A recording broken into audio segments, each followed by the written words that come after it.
Alright, in today's video we're going to show you how to remove a switch plate. Alright, so you're going to need a miniature screwdriver like the one that we have here, and you're just going to insert it into the screw and remove it like so.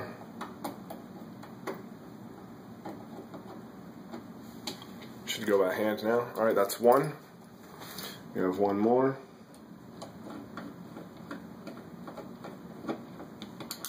And that's two.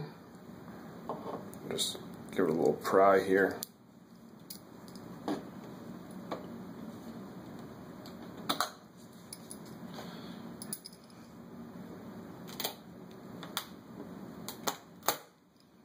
There we go.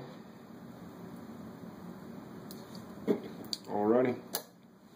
That's how you remove a switch plate. Have a great day, guys. Thanks for watching.